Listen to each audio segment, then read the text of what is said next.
other people other than those right in front of them already. And this is going to be a very interesting matchup, definitely. How does Team Falcons reset and take back game number 2 this time? I mean, I like the lineup, but we'll have to wait and see if this can actually scale up well enough. Honestly, everyone knows the power of the early game Lucas jungle. Yep. So maybe if they can get some first bloods early, a lot of early kills early on, maybe they can stop the SOSMED and the Harriet from going crazy. Let's have to find out, though, if that can happen as we load up for game number 2 of Falcons and TNC. Battle of the Skies once again, jumping into game number 2 in this best of 5. TNC, maybe surprising some, but they played one hell of a game, number 1, and now we're jumping into it. Can they even out the series here for Falcons? We'll find out. I think the draft is interesting, man. Yeah, there's some switching going on here, but we seem to see a lot of this combo now, the Badang with the Baksha. Yeah, and we can't forget the fact that Ogwin, this is one of his signature heroes alongside his cousin all throughout Season 15. And not to mention, Kyle TZ was one of the first players to actually pull off the Lucas jungle successfully. I remember the time he did it back in SPS where there was a stretch that he had a good time with Lucas. So quick rotation out of the EXP lane by Flap TZ. Zyda in the red. Now they're chasing right after Zyda. Good response there from Yawi to try and sacrifice and save Zyda. Okay, Zyda does stay alive, but he's going to lose some ground here, too. So Kyle TZ, a little bit of a lead, hitting that level 4 already, and we'll take some more camps. Good push, though, up top, taking advantage for 3 mark. I mean, that's what's going to happen. I believe that was an entire team call to tell Flap TZ, get out of the EXP lane. We'll try to find a way to balance things out with the Esmeralda later on, but just help us secure a very early kill. So that was a team, maybe it was even a coach call at the end of the draft where Trevor was telling Falcons, all right, guys, Flap TZ, get out of the lane, just clear it up real quick, invade, go for the golem, see if you can get a kill there, and they were able to do just that. Yeah. They're really traveling together here, too. And I like that Ingon mentioned it earlier, you know, when the Lucas was kind of a debate how it worked in the jungle. There was very few that were able to make it work. Kyle TZ being one of them, Demon Kite another one of them. And it's been pretty devastating, you know, especially early on. So this is going to be an objective secured already for Falcons.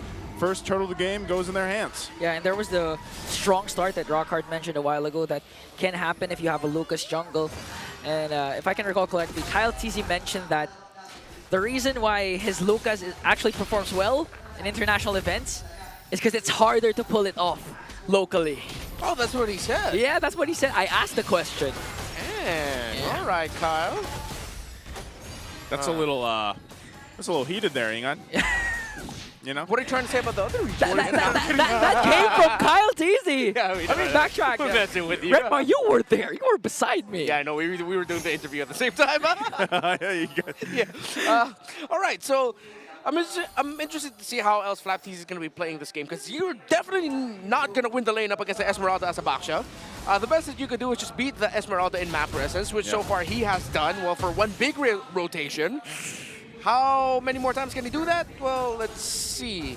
Because again, 3 more TZ could just dance on this Baksha all day long. I feel like this is such a great showcase of like Flap's personality. Like Baksha seems to be the hero to do that, you know? Yeah. And all right, old man, back in my day, when he was a rookie in Season 6, it was actually the Baksha and the EXP lane that he made a name for himself with. In the height of Bren Esports, OG Bren Esports with Carl TZ. Yep. So that's the first hero he made a name for himself for? Well, one of them. It was a interesting era for EXP laners, and unique Baksha, and even at that time there was a unique Barrett's EXP lane pickup that was so good. I think it's funny, man. Like XP lane, I feel like has had the interesting eras. Oh yeah. It's got like those really just standard Eternal Battle ones, and then it's got the really exciting ones. Then you have the Bruiser ones, and then you had like where we are now, where it's like there's a lot of good picks that you can bring to a team composition, but usually, like you mentioned, sometimes it's your XP laners being kind of your roamers in a sense, you know, and the way it's working. So this is just another turtle going in the hands here of Falcons. It is a objective, though, also on the other side for TNC. They do get that turret, first one of the game down.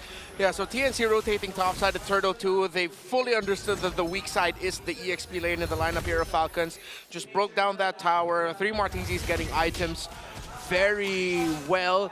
He is at 3,100 gold, Flap TZ at 2.4. So that's already a significant lead in the EXP lane at this point of the game. 5 minutes in. But yeah, that's because Flap TZ isn't a lane duelist in this scenario. He's, again, a sub-roamer. Yeah, his job is literally just to kind of clear things out and rotate around and go from there. And then drop his Revitalize when he has to.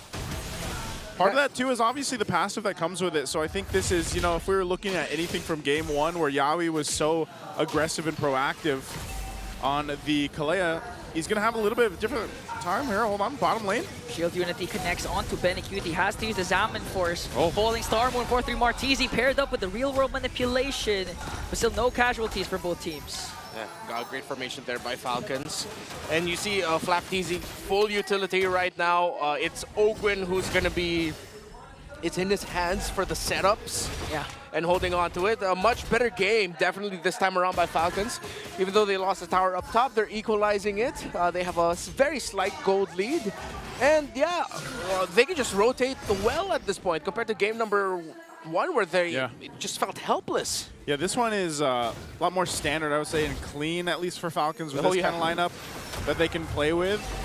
But as I was saying earlier, I think a big part of this is still how do they go ahead and play against what Yawi can do. Looks like 3 Mars is going to go ahead and get out of there. Didn't even need to use the flicker, so they're fine. Turtle's going to come up, though, and Falcons is in position. They really want to lock down these objectives as they continue to put pressure now on this top side turret. I'm not sure if TNC is even really in a fighting position, though. You know, like, if you think about it, they got to let Benecute farm up, as he does in the bottom lane. They might try turret for the turtle here, but that's the thing. If you think about the 4 members that they have, they really have to catch Falcons off guard or get the RWM in the right place to have Zyda come in with that damage. Yeah, it's like the Harith has another condition for the fight, and it's the Eve. Yeah. It's like you got to pair those two up together really well, especially with the type of lineup that Falcons has brought to the table. I agree with that. Let's see if TNC Pro Team can eventually find that, or if when Benecute finally fulfills the second item, wait, in the middle of the map, TNC is going to get caught out, but it looks like they'll be able to escape. Oh! Phew! Catches 3 Martizi there with the Lantern Flare. Now Kyle TZ onto Lancey. Might be able to take him down, and he will do so successfully. Yawi again caught in the middle, up against 4. Super Marco picks up the kill. Oh, Benny. I don't think he's not online yet enough. Yeah. And that's exactly what we were kind of segueing in, you know, into. Like, Benny's got his own thing he's got to do, and that's just farm up, because even if they find those moments, and let's say more members of Falcons were down, Benny just doesn't have that damage just yet on the Harith. Takes a little more time to cook there.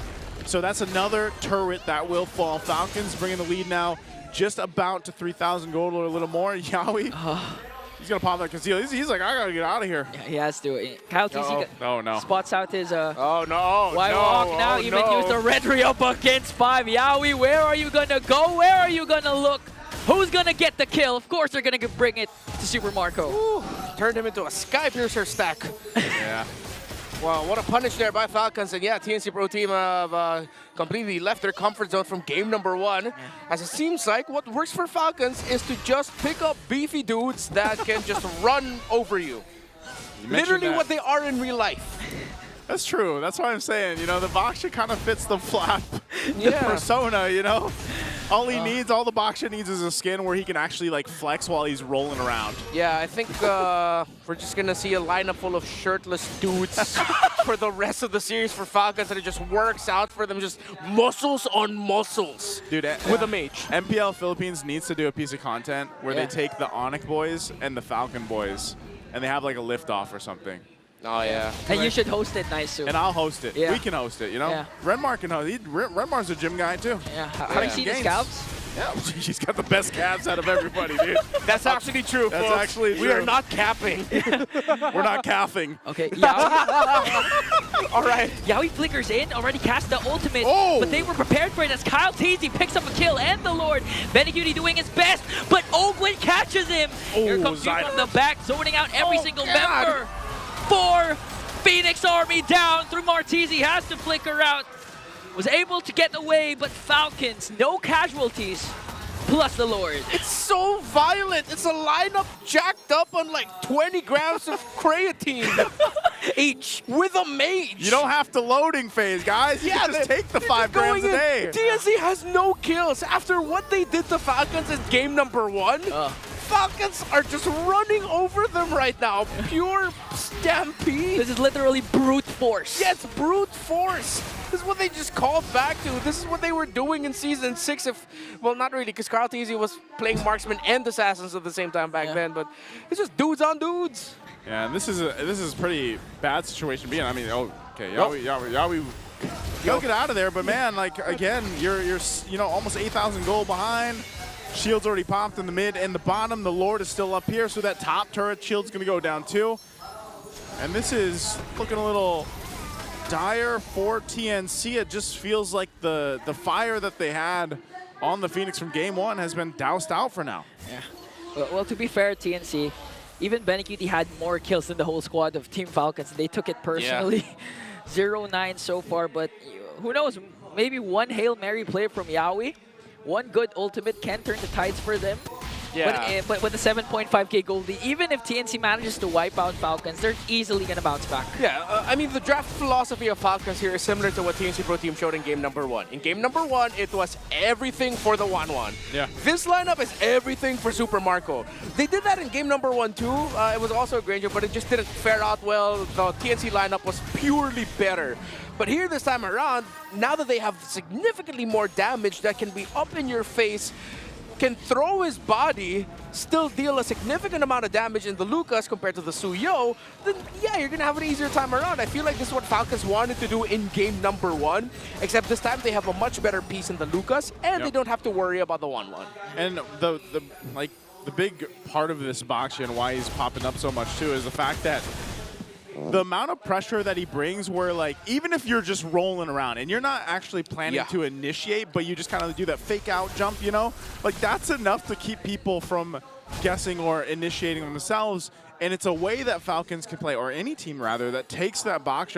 And mind you, this lets Flap, because he brought it in the XP lane, be a lot more proactive. If you think about the, for example, team fight participation in essence, when it's a Baksha, you're going to have a way easier time to do it than really majority of the XP laners that are available right now in the current meta. So Flap's been a big part of why Falcons has just been winning these team fights time and time again, where it also takes some of the pressure from Ogwin away, where he can be a little more kind of choosy on how he wants to initiate with this Badang. So this Lord, it's just going to go in the hands unless Yawi tries to do something. Oh, he charges on Super Marco, but Kyle TZ secures the Lord. Here comes the whole squad of the Phoenix Army.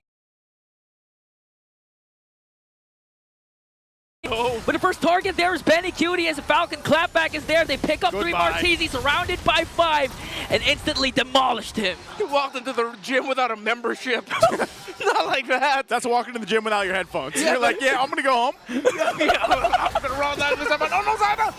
Oh, wait a minute though. Zyda got caught out again. Super Marco picks up his 6th kill. Now Team Falcons has a 9k gold lead. It's so violent.